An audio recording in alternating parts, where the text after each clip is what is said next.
Imagine this for a moment. A 71-year-old man named William passes away peacefully in his sleep on a Sunday morning. He leaves behind a daughter he adored, two grandchildren he spoiled, and a 401k account with $400,000 sitting inside it. His will is crystal clear. Every penny goes to his daughter. 3 weeks later, his daughter sits at the kitchen table with the plan administrator on speakerphone. She's holding her father's will in her shaking hands, and she hears the voice on the other end of the line say something she cannot believe. "Ma'am, I'm so sorry. The entire balance has already been distributed to the named beneficiary on file, your father's first wife, the one he divorced 31 years ago." His daughter goes silent. She thinks there must be a mistake. The will says everything goes to her. The divorce decree from 1995 said her father's ex got nothing. She has the papers right in front of her. But it doesn't matter. Not one bit. Because of a small piece of paper her father signed in 1989 and never updated. If your heart just sank reading that, please don't go anywhere. Because what I'm about to share with you in the next few minutes could protect your family from this exact tragedy, and possibly hand you tens of thousands of dollars in Social Security benefits you didn't even know you were entitled to. Hello, my dear friend. I am Masha. I'm a senior policy analyst, and for years I've been helping retirees just like you navigate the federal rules that quietly destroy families and inheritances when nobody is paying attention. Today, on TaxWise Seniors, I'm going to walk you through two simple forms, just two, that the vast majority of American retirees forget. One of them can send your entire life savings to an ex-spouse you haven't seen in decades. The other can give you up to $100,000 or more in Social Security benefits you may have no idea exist. And please, stay with me until the very end, because there is one hidden mistake that combines both forms. A mistake that has cost some retirees more than $500,000. I'll reveal it in the final minutes of this video. Once you understand it, you'll never look at a beneficiary form the same way again. So pour yourself a cup of coffee. Get comfortable. Let me tell you two stories. The first story is about William.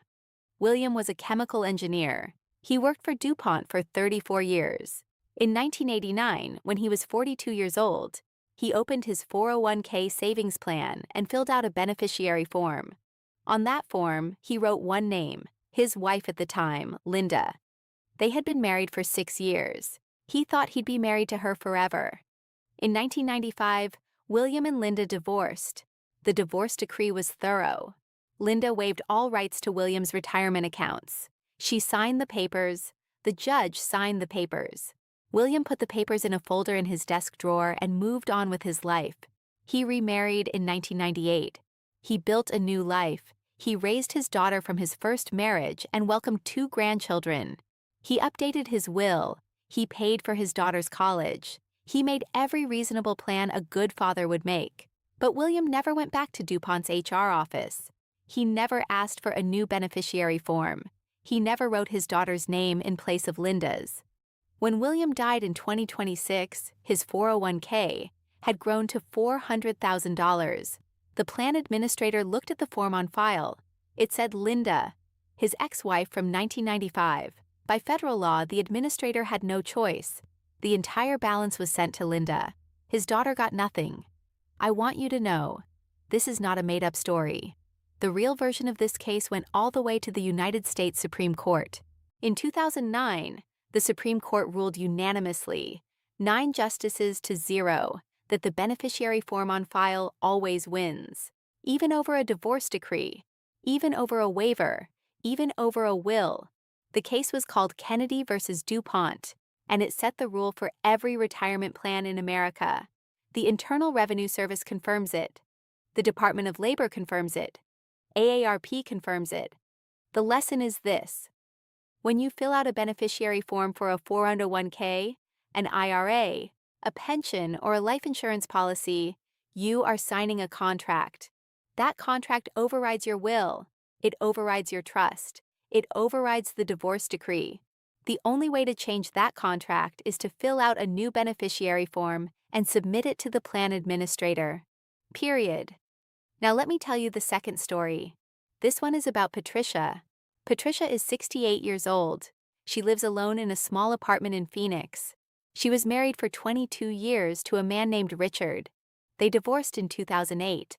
Richard kept his good career as a corporate accountant. Patricia, who had stayed home for most of the marriage to raise their 3 children, struggled to find steady work after the divorce. She picked up part-time jobs. She cleaned houses. She did her best.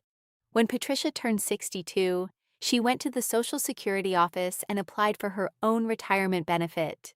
It came out to $720 a month. She felt embarrassed. She felt small. She thought that was all she would ever get. What Patricia did not know is that Richard had been a high earner his whole life.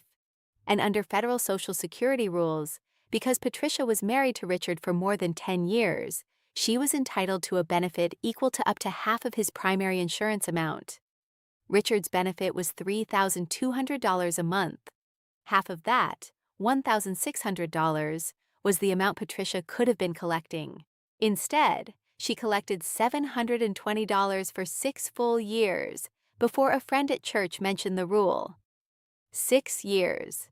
That is more than $63,000 in Social Security benefits Patricia walked away from. Because she never filed one simple form. That form is called Form SSA-2. It is the application for spouses or divorced spouses benefits. It is free.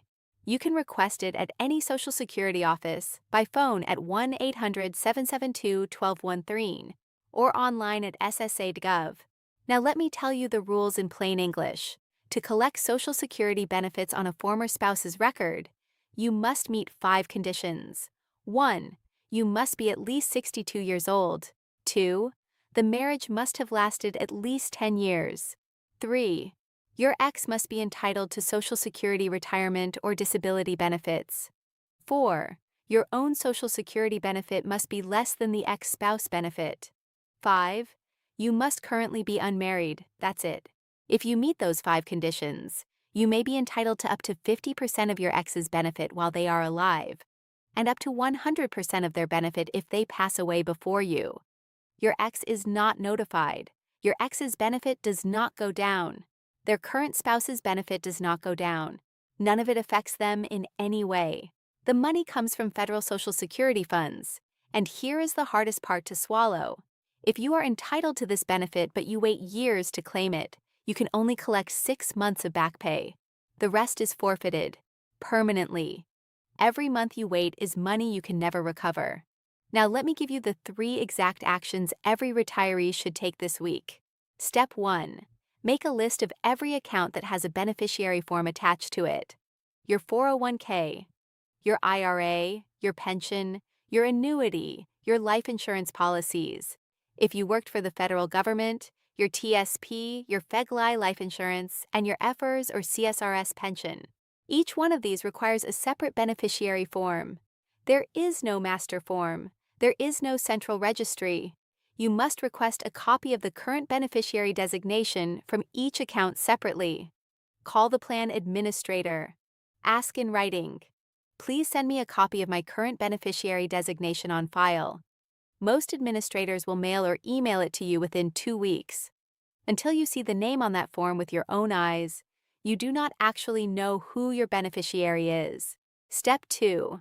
If you are divorced, were married for at least 10 years, are at least 62, and have not remarried, visit SSA.gov, log into your My Social Security account, and request an estimate of your potential divorced spouse benefit. The Social Security Administration also has a free spouse benefit calculator at ssa.gov OACT QuickCalc spouse.html. If the estimated benefit is higher than your current Social Security check, file Form SSA-2 immediately. Bring your birth certificate, your marriage certificate, your divorce decree, and your W-2s. The Social Security office will tell you on the spot whether you qualify. Step 3. If you are still going through a divorce, or you know someone who is, make sure both the QDRO and the beneficiary form are handled separately. A QDRO is the court order that divides a retirement account at the time of divorce. It does not control what happens when you die. The beneficiary form controls that. Both documents are necessary. Your divorce attorney will probably handle the QDRO. The beneficiary form is your responsibility. Do not assume the lawyer is doing it. Now, before I let you go, I promised I would reveal the one hidden mistake that combines both forms. The mistake that has cost retirees more than $500,000. Here it is. Many retirees after a divorce fail to update their beneficiary forms, and they also fail to file Form SSA-2 to claim what they're owed. They lose money in both directions at once. Their ex-spouse inherits the retirement account they spent 40 years building, while at the same time, they miss out on Social Security benefits worth tens of thousands of dollars over their lifetime. It's a double loss, and it is completely preventable. I have seen retirees discover, in their 70s, that their first spouse from 1985 is still the named beneficiary on a pension worth six figures. I have seen retirees realize, in their 80s, that they could have been collecting a divorced spouse Social Security benefit for 2 decades. The pain on their faces is something I will never forget. They thought the divorce decree handled it. They thought the will handled it. They thought somebody, somewhere, was paying attention to these details on their behalf. Nobody was. Nobody is. Only you can fix it.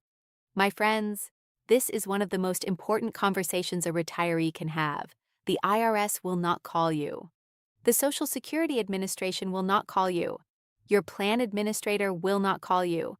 The information is there, but you have to ask for it. Please, do not rely only on YouTube notifications for important updates like this. Go directly to the official sources: SSA.gov for Social Security questions, IRS.gov for tax and retirement plan rules, AARP.org for plain English guides, the Department of Labor at DAL.gov for ERISA plan questions. Bookmark them, check them, and if this video helped you, if you learned even one thing that could protect your family or claim money you're owed, please share it with another senior in your life. Send it to your sister. Send it to your friend who is going through a divorce. Send it to the neighbor who just lost his wife and doesn't know what to do next. Because the truth is, most retirees in America will never learn these 2 rules until the money is already gone. You deserve better than that. Your family deserves better than that. I am Masha.